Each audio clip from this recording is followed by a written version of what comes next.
MBA పూర్తి చేసి, job చేసి, సెటిల్ అవ్వాలి అని ఎన్నో కలలు కని, ఇష్టం లేకుండా పెళ్లి బంధంలో చిక్కుకున్న అమ్మాయే. 10వ తరగతి పూర్తి చేసిన తర్వాత వ్యవసాయమే తన ప్రపంచంగా మార్చేసుకొని, మొదటి చూపులోనే తనని ప్రేమించి, తన ప్రాణసఖినే ఇష్టంగా పెళ్లి చేసుకున్న అబ్బాయి. సిటీ లైఫ్‌కి అలవాటు పడి, పెళ్లి చేసుకున్న తర్వాత విలేజ్ లైఫ్‌లో బతకలేక పాట్లు పడే అమ్మాయి. తన ఊరు తప్ప సిటీ ప్రపంచమే పెద్దగా తెలియని అబ్బాయి. తన వాళ్ళు మాత్రమే చాలు అని స్వార్థంగా ఆలోచించే అమ్మాయి. అందరూ మనవాళ్ళే అని నిస్వార్థంగా ఆలోచించే అబ్బాయి. వీళ్ళిద్దరూ పెళ్లి బంధంలో చిక్కుకుంటే వాళ్ళు ఎలా ఉంటారు? ఈ బంధంని యాక్సెప్ట్ చేస్తారా లేదా అనేదే ఈ కథ. రామచంద్రపురం అనే పల్లెటూరులో సాయంత్రం 7 గంటలకు ప్రెసిడెంట్ గారి ఇంట్లో సందడిగా ఉంది. ఆ ఇంట్లో పెళ్లి జరిగిందని తెలిసేలా పచ్చటి పందిరి, గుమ్మంకి తోరణాలు ఉన్నాయి. లోపల ఒక గదిలో కొత్త పెళ్లి కూతుర్ని మొదటి రాత్రి కోసం అందంగా రెడీ చేస్తున్నారు. వాళ్ళ అమ్మ ఇంకా అత్తయ్య తనని చూస్తే వాళ్ళకి చాలా ముచ్చటేస్తుంది. అంత అందంగా ఉంటుంది మరి మన పెళ్లి కూతురు.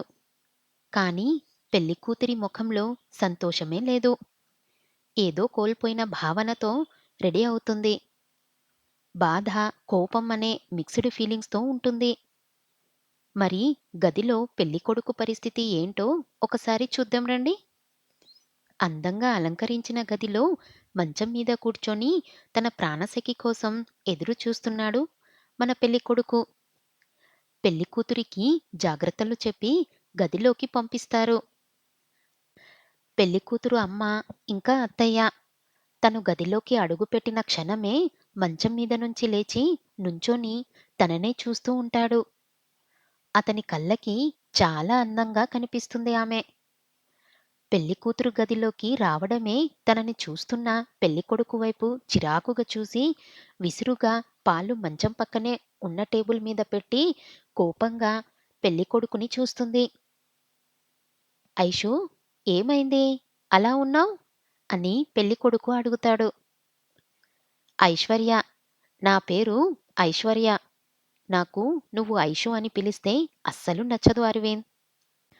క్షమించు ఐశ్వర్య, కానీ నువ్వు నన్ను బావ అని పిలువు.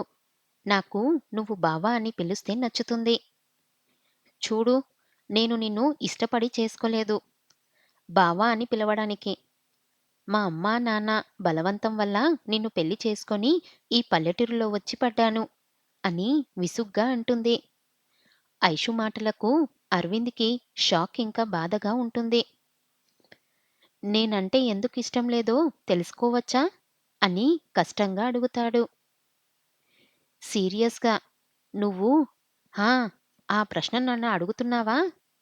అసలు నిన్ను నువ్వు ఎప్పుడైనా చూసుకున్నావా? ఎప్పుడు చూడు గేదెలు, మేకలు, ఆవులు అనుకుంటూ తిరుగుతావు. ఒక్క ముక్క ఇంగ్లీష్ మాట్లాడగలవా? నేనేం చదువుకున్నానో తెలుసా? బీటెక్. మరి నువ్వు? 10థ్ క్లాస్.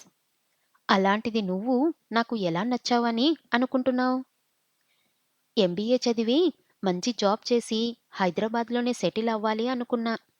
కానీ ఇలా పల్లెటూరులో ఉండిపోవాల్సి వస్తుంది అనుకోలేదు. ఛ! ఇదంతా నీ వల్లే.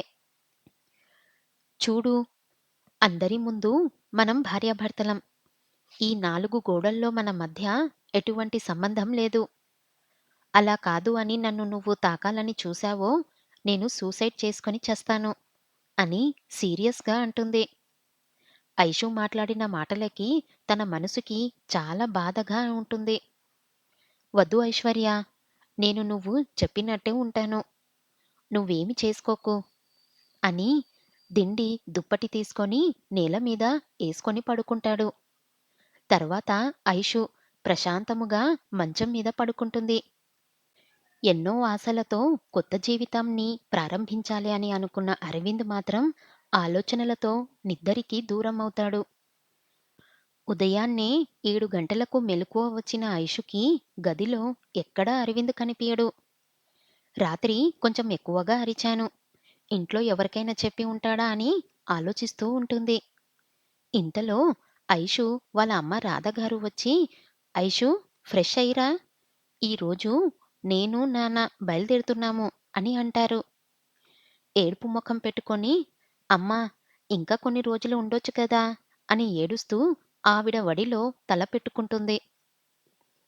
ఆవిడ ఐషు తల నిమురుతూ, "ఎంత మా అన్నయ్య ఇల్లు అయినా కూతురి అత్తగారి ఇంట్లో ఎక్కువ రోజులు ఉండకూడదు ఐషు. అయినా ఇప్పుడు ఏమైందని ఏడుస్తున్నావు? అత్తయ్య, మామయ్య నిన్ను మాకంటే బాగా చూసుకుంటారు.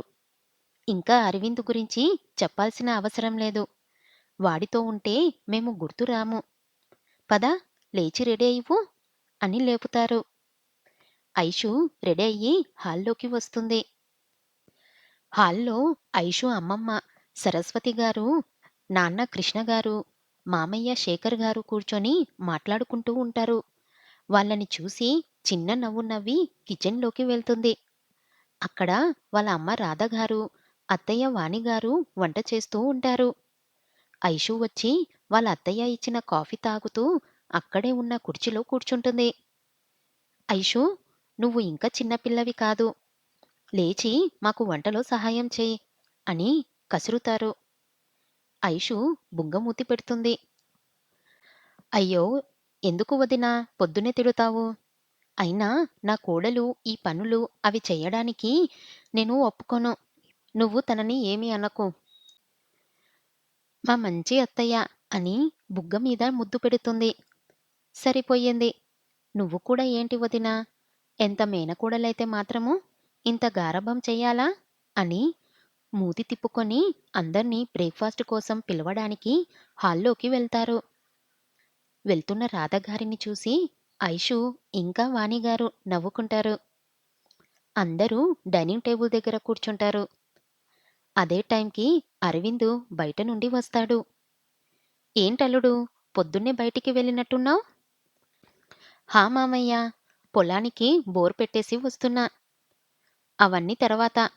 ముందు టిఫిన్ తిందురా నాన్నా. హా, వస్తున్నా నాన్నమ్మా. చేతులు కడుక్కొని వచ్చి కూర్చుంటాడు. ఐషుని చూస్తాడు. కాని తను ముఖం తిప్పుకునేసరికి బాధగా తల కిందికి దించేస్తాడు.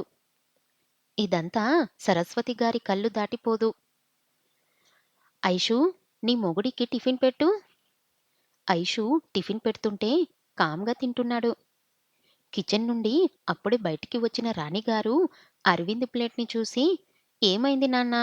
4 ఇడ్లీలే పెట్టుకున్నావు. ఒంట్లో బాలేదా?" అని అడుగుతారు. అప్పుడు చూస్తారు సరస్వతి గారు అరవింద్ ప్లేట్. "అమ్మా ఐషు, మీ బావ 4 పెట్టావేంటి? ఇంకో 4 వెయ్యి. ఏంటి, అన్ని తింటాడా?" అనుకుంటూ ఐషు నోరు తెరిచి చూస్తుంది. ఇంకా ఇడ్లీలు పెట్టి పక్కనే నిలబడుతుంది. సరస్వతి గారు, కృష్ణ గారు, శేఖర్ గారు టిఫిన్ చేసి హాల్లోకి వెళ్ళిపోతారు. "నువ్వు కూడా కూర్చో ఐషు. నేను వెళ్ళి ఇడ్లీలు తెస్తాను. మనం కూడా తిందాము" అని టిఫిన్ కోసం కిచెన్‌లోకి వెళ్తారు. "అసలు మనకి టిఫిన్ మిగిలిందా? మొత్తం తినేసాడుగా" అని వంకరగా మాట్లాడుతుంది. ఐషు మాటలకు బాధగా ఉండి తనకి ఇంకా ఆకలిగా ఉన్న 8 ఇడ్లీలే తిని లేచి వెళ్ళిపోతాడు. ఐషు మాటలు విన్న రాధగారు, "ఐషు, నోటికి ఎంత వస్తే అంత మాట్లాడతావా?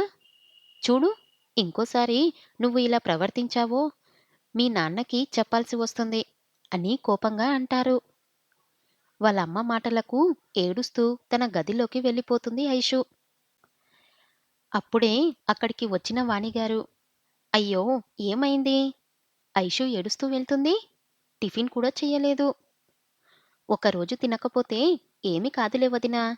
మరీ గారాబం ఎక్కువైపోతుంది. వదినా, మీకు ఇందాకే చెప్పాను.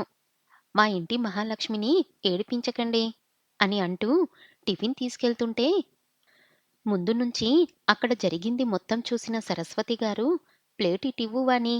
నువ్వు రాధా తినండి. దానికి నేను తినిపిస్తాను" అని ప్లేటు వాణిగారి దగ్గర తీసుకొని ఐషు దగ్గరకు వెళ్తారు. ఐషు అనిన మాటలకు అరవింద్‌కి ఇంట్లో ఉండటం ఇష్టం లేక పొలం దగ్గరకు వెళ్ళిపోతాడు. పొలం దగ్గర వాళ్ళ ఇంటి పాలేరు అయిన రాజు, "ఏంటయ్యగారు అప్పుడే వచ్చేశారు? మీకు నిన్న రాత్రి ఫస్ట్ నైట్ కదా!" అని మెలికలు తిరుగుతాడు. అరవింద్ ఇంకా రాజు చాలా మంచి ఫ్రెండ్స్. పాలేరు కొడుకు అయినా ఎప్పుడు కూడా అలా చూడలేదు అరవింద్. "ఒరేయ్! నువ్వు ఎందుకురా అలా మెలికలు తిరుగుతున్నావు? ఫస్ట్ నైట్ నాకైతే." "హిహి! ఇంతకీ ఎలా జరిగిందండి? అయినా మీరేంటి బాబు ఇంత బేగి వచ్చేశారు? నేను ఇంకా మీరు ఈ రోజు అలసిపోయి రారనుకున్నా. రేయ్! నువ్వు ముందు సిగ్గుపడటం ఆపు. నువ్వు అనుకున్నట్టు అక్కడ ఏమీ జరగలేదు" అని విసుగ్గా అంటాడు. "ఏమీ జరగలేదా? మా ఇంటి పక్కన సాంబిగాడు ఏవేవో జరుగుతాయి అన్నాడు అయ్యగారు. కొంపతీసి మీకు ఏదైనా లోపమా? అయ్యో! ఎంత కష్టం వచ్చింది దేవుడా! మనం ఇప్పుడే పట్నం పోయి పెద్ద ఆస్పత్రికి వెళ్దాం. అక్కడ చూపించుకోండయ్యా" అని రాగం తీస్తాడు. "రేయ్!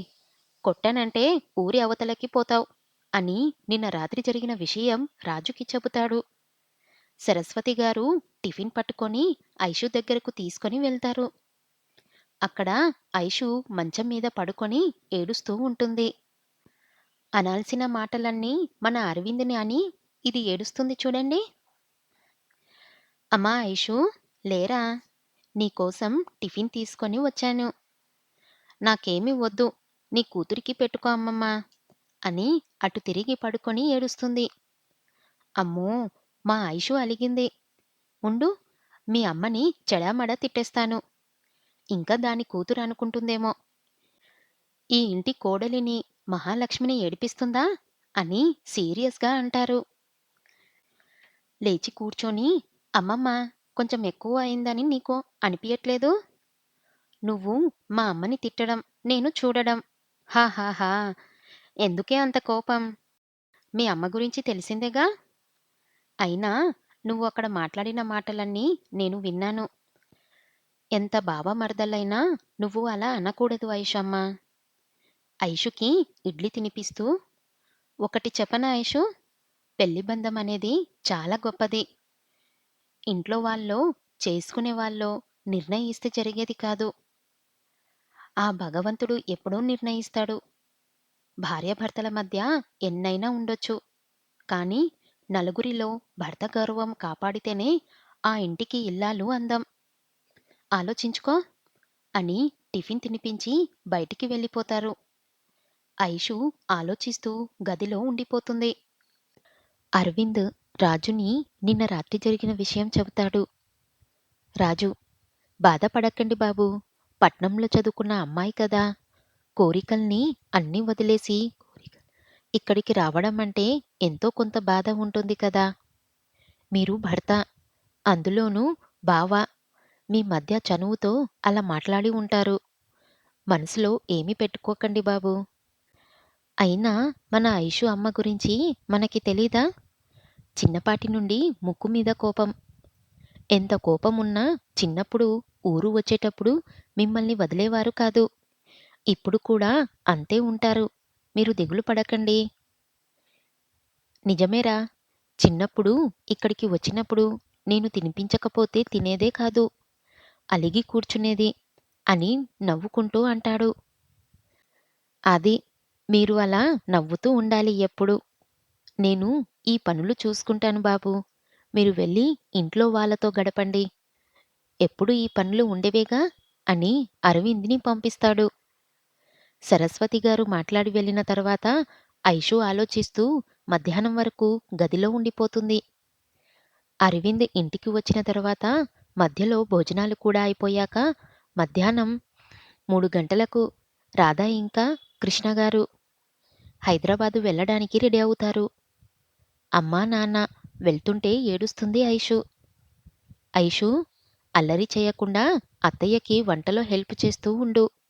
బావని ఇబ్బంది పెట్టకు. నా బంగారు తల్లి. నేను చెప్పినట్టు ఉంటుంది కదా! అల్లరి చెయ్యదు కదా" అని మృదువుగా అంటారు. "హా" అని వాళ్ళ అమ్మని కౌగిలించుకొని ఏడుస్తుంది. "నా బంగారం" అని ముద్దు పెట్టుకుంటారు. "నా ఐషు బ్రేవ్ కదా! ఇలా చిన్నపిల్లలా ఏడవకూడదు. నువ్వు ఎప్పుడూ హ్యాపీగా ఉండాలి అనే ఈ పెళ్లి చేశాము. నాన్న, అమ్మ మీద అలగకుండా, అల్లరి చెయ్యకుండా ఉండాలి. సరేనా? అని బుజ్జగింపు అంటారు. కృష్ణగారిని హత్తుకొని ఏడుస్తూ అలాగే అని అంటుంది. కూతురి నుదిటి మీద ముద్దు పెట్టి, అరవింద్, నువ్వు ఇంకా ఐషు హైదరాబాదు రండి. మాతో వస్తే బాగుండేది కానీ, నీకు పొలం పనులు ఉన్నాయి అన్నావు కదా! అవి పూర్తి చేసుకొని ఒక 10 రోజులు ఉండేలా రావాలి. అలాగే మామయ్య. మీరు, అత్తయ్య జాగ్రత్తగా వెళ్ళిరండి. అరవింద్, అది చిన్నపిల్ల. కోపంలో ఏదైనా అనినా మనసులో పెట్టుకోకు. జాగ్రత్త. అలాగే అత్తయ్య. నువ్వు కంగారు పడకు. నేను చూసుకుంటాను. అలా రాధ ఇంకా కృష్ణగారు హైదరాబాదు వెళ్ళిపోతారు. ఐషు మాత్రం వాళ్ళ అమ్మ నాన్న వెళ్ళిపోయిన దగ్గర నుండి ముబావుగా ఉంటుంది. వాణిగారు, సరస్వతి గారు, శేఖర్ గారు ఎంత మాటల్లో పెట్టినా ముబావుగానే ఉంటుంది. 2 రోజులైతే మామూలవుతుంది అని ఎక్కువ ఇబ్బంది పెట్టరు. అరవింద్‌కి అయితే మాట్లాడే అవకాశమే ఇవ్వలేదు ఐషు. నెక్స్ట్ డే అరవింద్ లేచేసరికి ఐషు ఇంకా పడుకునే ఉంది. రాత్రంతా ఏడ్చినట్టు ఉంది. ముఖం వాడిపోయి ఉంది. అరవింద్‌కి బాధగా అనిపించి రెడీ అయ్యి బయటికి వస్తాడు. ఏంటి కన్నయ్య, పొలంకి వెళ్ళట్లేదా? అని కాఫీ ఇస్తూ అడుగుతారు. అది అమ్మా, కొంచెం పని ఉంది. పక్కనే టౌన్ దాకా వెళ్ళి వస్తాను అని చెప్పి కాఫీ తాగుతాడు. సరే నాన్న, జాగ్రత్త, తొందరగా వచ్చేయ్ అని చెప్పి వంటింట్లోకి వెళ్ళిపోతారు. అరవింద్ వాళ్ళ నాన్నకి ఇంకా నానమ్మకి కూడా చెప్పి తన బుల్లెట్ బైక్ మీద స్టార్ట్ అవుతాడు. దారిలో రాజు కనిపిస్తాడు. ఏంటి అయ్యగారు, పొలంకి రావట్లేదు? బైక్ ఆపి, లేదురా, ఐషు ముబావుగా ఉంది. తన కోసం ఏమైనా తీసుకొని రావడానికి పక్కనే టౌన్‌కి వెళ్తున్నాను. మంచి పని చేస్తున్నారు బాబూ. నేను కూడా వచ్చేదా? మీకు ఏమి తీసుకోవాలో తెలియకపోతే సాయం చేస్తాను. సరేరా అని తీసుకెళుతాడు. వాళ్ళ ఊరి పక్కన టౌన్ ఉంటుంది. కానీ అది పెద్దది ఏం కాదు. కానీ సూపర్ మార్కెట్, బట్టల షాపు, ఒక చిన్న థియేటరు, బజారు ఇలా ఉంటాయి. అక్కడికి వెళ్ళాక బట్టల షాప్‌కి వెళ్తారు. అరవింద్ బాబూ, అమ్మాయి గారికి చీర కొనడానికి వచ్చారా? అవును కానీ, నువ్వు ముందు సిగ్గుపడడం ఆపురా. హెహెహే. అరవింద్‌కి అక్కడ ఒక రెడ్ కలర్ డిజైనర్ చీర చాలా నచ్చుతుంది. దాన్ని ప్యాక్ చెయ్యమంటాడు. అయ్యా! మీరు మరీ పాతకాలం వాళ్ళలా ఉన్నారు. ఇప్పుడు నేనేం చేశానురా? చీర కొన్నారు, బానే ఉంది. కానీ ఐషు అమ్మగారు పట్నంలో చదివారుగా. అక్కడ అందరూ జీన్స్ ప్యాంట్లు యేసుకుంటారు. అది కూడా తెలీదా మీకు? నేను లేకపోతే మీరేమైపోతారో అని వీర లెవెల్‌లో బిల్డప్ ఇస్తాడు. ఒక లుక్ ఇచ్చి, పట్నంలో ఎలా ఉన్నా ఊరిలో అవి యేసుకుంటే బాగోదురా. అయినా నా ఐషుకి ఎక్కడ ఎలా ఉండాలో తెలుసు. వచ్చిన దగ్గర నుండి చుడిదార్లే వేసుకుంటుంది. నువ్వు ఎక్కువ చేయకుండా పద. తరువాత పక్కన ఉన్న ఒక సూపర్ మార్కెట్‌కి వెళ్తారు. అక్కడ ఐషు కోసం ఐస్ క్రీమ్ తీసుకుంటాడు. మన ఐషుకి ఐస్ క్రీమ్ అంటే పిచ్చిలెండి. ఇంకా ఇంటికి కావాల్సినవన్నీ కొన్ని సామాన్లు తీసుకొని స్టార్ట్ అవుతారు. వాళ్ళు వస్తున్న దారిలో ఐసు కోలా కనిపిస్తుంది. మీరు ఎప్పుడైనా తిన్నారా? ఐసు కోలా చాలా బాగుంటుంది. చిన్నప్పుడు ఎప్పుడు ఇక్కడికి వచ్చినా ఐషు చాలా ఇష్టంగా తనతో కొనిపించుకొని తినేది. అది గుర్తుకొచ్చి అరవింద్ పెదవుల మీద నవ్వు చేరుతుంది. అదొక్కటి తీసుకొని ఒక కవర్‌లో ప్యాక్ చేయించి చుట్టూ ఐస్ బాగ్స్ లాంటివి పెట్టిస్తాడు. ఇంటికి వెళ్ళే వరకు కరగకుండా ఉండడానికి. మిమ్మల్ని చూస్తుంటే ముచ్చటేస్తుందయ్యా. ఐషు అమ్మగారు చాలా అదృష్టవంతురాలు. లేదురా, ఐషు నా జీవితంలోకి వచ్చినందుకు నేనే అదృష్టవంతుణ్ణి. అలా మాట్లాడుకుంటూ ఊరికి వస్తారు. రాజుని వాళ్ళ ఇంటి దగ్గర వదిలేసి అరవింద్ ఇంటికి వెళ్ళిపోతాడు. వాళ్ళ అమ్మ, నానమ్మ ఏం తీసుకొచ్చావురా అంటే, ఐసు కోసం ఐస్ క్రీం ఇంకా కోలా తీసుకొని వచ్చాను అని చెప్తూ ఫ్రిడ్జ్‌లో పెడతాడు. చీర తీసుకొని వెళ్ళి వాళ్ళ నానమ్మ అల్మారాలో పెడతాడు. సమయం చూసి ఐషుకి ఇద్దామని. చూడవే వాణి, నీ కొడుకు ఎప్పుడైనా నీ కోసం కానీ, నా కోసం కానీ ఏమైనా తెచ్చాడా? పెళ్ళాం రాగానే ప్రేమ కురిపిస్తున్నాడు అని ఆట పట్టిస్తారు. అవునత్తయ్య, ఎంతైనా పెళ్ళాం వస్తే అమ్మ గుర్తుండదులెండి అని నవ్వుతూ అంటారు. అరవింద్ వాళ్ళ అమ్మని కౌగిలించుకొని, అలా ఏమీ కాదమ్మా! అందరికంటే నువ్వే నాకు ముందు. నా బంగారం అని నుదుటి మీద ముద్దు పెట్టుకుంటారు. ఐషు ఇంకా భోజనం చెయ్యలేదు. ముబావుగా ఉంది అని చెప్తారు వాళ్ళ అమ్మ, ఇంకా నానమ్మ. అరవింద్ భోజనం ప్లేటు తీసుకొని రూమ్‌కి వెళ్తాడు. ఐషు మంచం మీద పడుకొని సీలింగ్ వైపు చూస్తూ ఏదో ఆలోచిస్తూ ఉంటుంది. అరవింద్ వచ్చిన అలికిడికి లేచి కూర్చుంది. ఏమైంది ఐషు? భోజనం చెయ్యలేదంట? ఏమీ మాట్లాడకుండా మొఖం తిప్పుకుంది. అరవింద్ చిన్నగా నవ్వుకొని, ఐషు, నువ్వు భోజనం చేస్తే నీకొకటిస్తాను. ఏంటి అన్నట్టు చూస్తుంది. Ice cola. ఐస్ కోలానా? ఎక్కడ ఉంది బావా? నాకిప్పుడే కావాలి కోలా. ఐషు తనని బావా అనిందందుకు అరవింద్ గాలిలో తేలుతాడు. నువ్వు ముందు భోజనం చెయ్, తర్వాత ఇస్తాను. మూతి తిప్పుకొని సరే అని తింటుంది.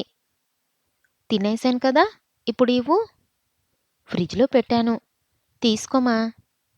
చెంగు చెంగుమని ఎగురుకుంటూ ఫ్రిడ్జ్ దగ్గరికి వెళ్తుంది. కోలాతో పాటు ఐస్ క్రీం కూడా చూసి ఐషు కళ్ళు మెరుస్తాయి. చాలా హ్యాపీగా తింటుంది. ఐషు నార్మల్ అయ్యింది అని వాణి, శేఖర్, సరస్వతి గారు హ్యాపీగా ఫీలవుతారు. అరవింద్ మాత్రం ఐషు తనని బావ అనింది అని చాలా అంటే చాలా హ్యాపీగా ఉంటాడు. అలా ఒక వారం రోజులు గడిచిపోతాయి. ఈ వారం రోజులు ఐషు అరవింద్‌తో సరిగ్గా మాట్లాడదు. అరవింద్ కూడా తనని టైం ఇవ్వాలి అని ఇబ్బంది పెట్టడు. ఊరిలో పొలం పనులు అయిపోయాయి అని హైదరాబాద్‌లో ఐషు వాళ్ళ ఇంటికి వెళ్లి రమ్మంటారు శేఖర్ ఇంకా సరస్వతి గారు. సరే అని అరవింద్ రైలు టికెట్టు బుక్ చేసి ఐషును తీసుకొని స్టార్ట్ అవుతాడు. ఐషుకి వాళ్ళ ఇంటికి వెళ్తున్నా అని చాలా హ్యాపీగా ఉంటుంది. ముందు రోజు రాత్రి ఐషు ప్యాకింగ్ చేసుకుంటూ ఉంటే అరవింద్ అక్కడికి వస్తాడు. ఐషు, నువ్వు హ్యాపీగా ఉన్నావా? అవును, చాలా సంతోషంగా ఉన్నాను. కానీ ఎంత హ్యాపీగా ఉంటే ఏం లాభం? మళ్ళీ ఈ పల్లెటూరికే రావాలిగా? బాధగా అరవింద్. నీకు ఎందుకు పల్లెటూరంటే ఇష్టం లేదు? చూడు, నాకు చాలా కలలు ఉన్నాయి. జీవితంలో చాలా సాధించాలి అనుకున్నాను. చెప్పాలంటే నాకు నచ్చనిది పల్లెటూరు కాదు, నువ్వు. నువ్వు అనేవాడివే నా లైఫ్‌లో లేకపోయి ఉంటే, ఈ పాటికి నేను మంచిగా మా అమ్మనాన్నలతో హైదరాబాద్‌లో ఉండేదాన్ని అని విసురుగా చెప్పి రూమ్‌లో నుండి బయటికి వెళ్ళిపోతుంది. నేను పెళ్ళికి ముందు ఐషు అభిప్రాయమేంటో తెలుసుకోకుండా పెళ్లి చేసుకొని తప్పు చేశానా? నా వల్ల తను ఇంత బాధపడుతుంది అని ఆలోచనల్లోకి వెళ్ళిపోతాడు. మరుసటి రోజు ఇంట్లో వాళ్ళకి చెప్పి రైల్వే స్టేషన్‌కి స్టార్ట్ అవుతారు అరవింద్, ఇంకా ఐషు. ట్రైన్‌లో కూర్చోగానే ఐషు అరవింద్‌తో గొడవ స్టార్ట్ చేస్తుంది. అసలు నీకు బుర్ర లేదు. హా! బయట ఎంత వేడిగా ఉంది. ఏసీ కోచ్‌లో టికెట్ బుక్ చేయకుండా స్లీపర్‌లో చేస్తావా? ఛ! అది కాదు ఐషు.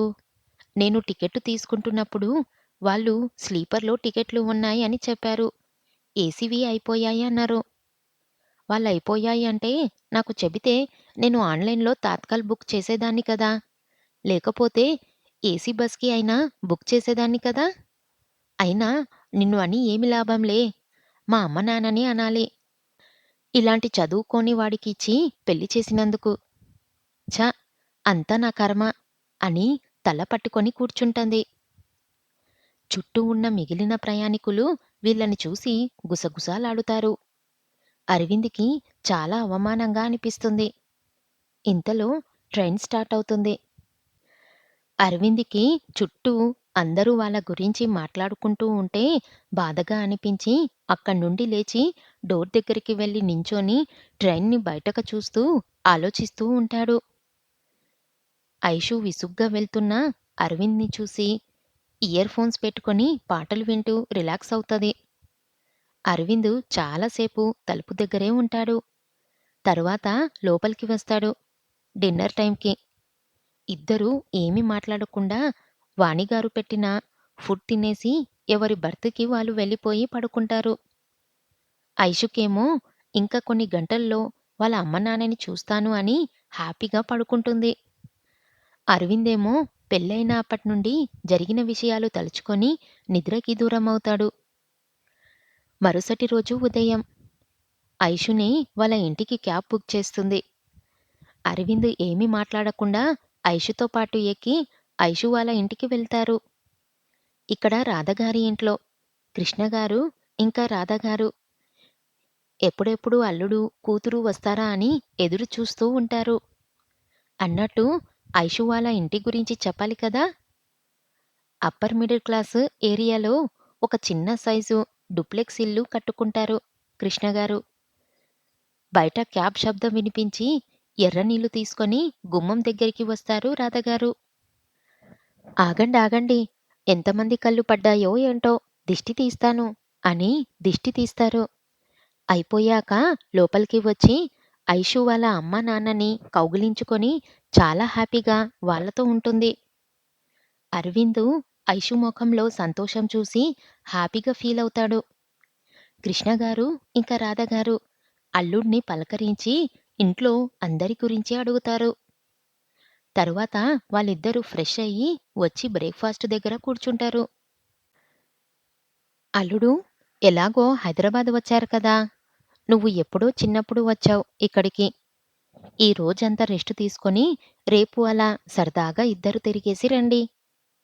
అరవింద్ ఏదో చెబుదామనుకున్న లోపు ఐషు మధ్యలో కల్పించుకొని, నాన్నా, చాలా రోజుల తర్వాత నేను వస్తే బయటికి వెళ్ళమంటారేంటి? నేను మీ ఇద్దరితో టైమ్ స్పెండ్ చేస్తాను అని వాళ్ళ నాన్న చెయ్యి చుట్టుకొని చెబుతుంది. అవును మావయ్య, మేము తర్వాత చూసుకొని బయటికి వెళ్తాంలెండి అని తినడం అయిపోయింది అని లేచి హాల్లోకి వెళ్ళిపోతాడు. అలా ఆ రోజంతా నలుగురు కూర్చొని సరదాగా కబుర్లు చెప్పుకుంటూ గడిపేస్తారు. ఆ రోజు రాత్రి భోజనాల తర్వాత కృష్ణగారు ఇంకా అరవింద్ బయట గార్డెన్‌లో కూర్చొని ఊరిలో విషయాలు, వ్యవసాయం విషయాలు మాట్లాడుకుంటూ ఉంటారు. లోపల హాల్‌లో సోఫాలో రాధగారు కూర్చుంటే ఆవిడ వడిలో తల పెట్టుకొని కబుర్లు చెబుతూ ఉంటుంది ఐషు. ఐషు తల నిమురుతూ, బంగారు తల్లి, నువ్వు బావ హ్యాపీగానే ఉన్నారు కదా! కోపంగా రాధగారిని చూసి, అసలు అలా ఎలా అడుగుతున్నావమ్మా? నాకు ఇష్టం లేకుండా ఈ పెళ్లి చేసి? ఏంటే అలా మాట్లాడుతావు? నీకు ఇంతకు ముందు చెప్పాను. మేమేది ఆలోచించి చేసినా అది నీ మంచి కోసమే అని. బావని బాధ పెట్టకు అని కోపంగా అంటారు. అమ్మా మాతాశ్రీ, నీ అల్లుణ్ణి నేనేమీ అనట్లేదు. నువ్వు మళ్ళీ క్లాస్ స్టార్ట్ చెయ్యకు. హుం, నీకు ఎంత చెప్పినా అర్థం కాదు. నీ ఇష్టం. ఒకటి మాత్రం చెప్తానైషు. ఏదైనా మన దగ్గర నుండి శాశ్వతంగా దూరమైనప్పుడు తెలుస్తుంది. అది వ్యక్తి అయినా వస్తువైనా. అది గుర్తుపెట్టుకో. ఐషు మూతి తిప్పుకొని వెళ్ళిపోతుంది తన గదికి. ఏంటో ఈ పిల్ల, భగవంతుడా, నువ్వే దీని మనసు మార్చి వీళ్ళిద్దరూ ఎప్పుడు సంతోషంగా ఉండేలా చూడు స్వామీ అని దేవుడికి దండం పెట్టుకుంటారు. మరి ఆ దేవుడు రాధగారి కోరిక విన్నారో లేదో? అలా ఐషు ఇంకా అరవింద్ బయటకి ఎక్కడికి వెళ్ళకుండా ఒక 2 రోజులు గడిపేస్తారు రాధ ఇంకా కృష్ణగారితో. ఈ 2 రోజులు వీళ్ళు మాట్లాడుకోవడం చూడలేదు. రాధగారు, కృష్ణగారు పెద్దగా ఇద్దర్ని గమనించలేదు. మరుసటి రోజు మార్నింగ్ ఐషు మంచిగా రెడీ అయ్యి గది నుండి బయటికి వస్తుంది. Sleeveless black kurta, blue ankle length jeans వేసుకుంటుంది. మెడలో చిన్న నల్ల పూసలతో చాలా అందంగా ఉంటుంది. అరవింద్ ఐషుని చూసి చాలా ఆనందంగా ఉంది అనుకుంటాడు. అరవింద్, ఐషు సాంప్రదాయంగా ఉన్నా, మోడర్న్‌గా ఉన్నా ఇష్టమే. రిస్ట్రిక్షన్ పెట్టాలి అనుకోడు. పొద్దున్నే ఒక్కదానివి ఎక్కడికి బయలుదేరావు? నా కాలేజ్ ఫ్రెండ్స్‌ని కలవడానికి. బయటికి వెళ్తున్నానమ్మా. నేను హైదరాబాదు వచ్చానని కలుద్దాం అన్నారు అమ్మ. మంచిదిరా. అరవింద్‌ని కూడా తీసుకొని వెళ్ళు. మీ ఫ్రెండ్స్‌కి పరిచయం చెయ్. ఎందుకులే డాడీ, తను ఇబ్బంది పడతాడు. ఇంకోసారి పరిచయం చేస్తాను అని తనని తీసుకొని వెళ్ళడం ఇష్టం లేక చెప్తుంది. మామయ్య, తన ఫ్రెండ్స్‌ని నేను ఇంకోసారి ఎప్పుడైనా కలుస్తాలేండి. ఈ రోజుకి తనని వెళ్ళనివ్వండి అంటాడు. ఐషుని ఇబ్బంది పెట్టడం ఎందుకు అని. నువ్వుండు అరవింద్. ఐషు పెళ్లి అయ్యాక మొదటిసారి బయటికి వెళ్తున్నావు. అలా ఒక్కదానివే వెళితే చూసేవాళ్ళు ఏమనుకుంటారు? అయినా ఇంకోసారి ఎందుకు? ఈ రోజే పరిచయం చెయ్యి అరవింద్‌ని. వెళ్తే ఇద్దరూ వెళ్ళాలి. లేదంటే నువ్వు ఎక్కడికి వెళ్ళాల్సిన అవసరం లేదు అని సీరియస్‌గా అంటారు. అమ్మ చెప్పింది కూడా నిజమేరా. నువ్వు అరవింద్‌తో వెళ్ళు అని ఆయన కూడా అంటారు. ఇంకా చేసేది ఏమీ లేక అరవింద్‌ని తీసుకెళ్ళడానికి ఒప్పుకుంటుంది. అరవింద్‌కి తనని ఇబ్బంది పెట్టడం ఇష్టం లేదు కానీ, అత్తయ్య, మామయ్యకి ఎదురు చెప్పాలి అని కూడా లేదు. అందుకే రెడీ అవుతాడు. అరవింద్ కూడా ఐషుకి మ్యాచ్ అవ్వాలి అని black full hands shirt, blue jeans వేసుకొని బయటికి వస్తాడు. అరవింద్ పొలం పనులు చేయడం వల్ల ఫిట్ బాడీతో 6 అడుగులతో ఎత్తుతో ఉంటాడు. చామంచాయ రంగుతో ఉంటాడు. ఐషు పాల రంగులో ఉంటుంది. అందుకే దానికి పొగరు. ఇద్దరూ కృష్ణగారి కార్‌లో స్టార్ట్ అవుతారు. ఐషుకి డ్రైవింగ్ వచ్చు కాబట్టి తనే డ్రైవింగ్ చేస్తుంది. అరవింద్ ట్రాక్టర్ నడుపుతాడు కానీ ఎప్పుడూ కారు నేర్చుకోలేదు. నడపలేదు. అందుకే తన పక్కన కూర్చుంటాడు. అలా వాళ్ళు ఒక రెస్టారెంట్‌కి స్టార్ట్ అవుతారు. తర్వాత ఏమవుతుందో నెక్స్ట్ పార్ట్‌లో చూద్దాం.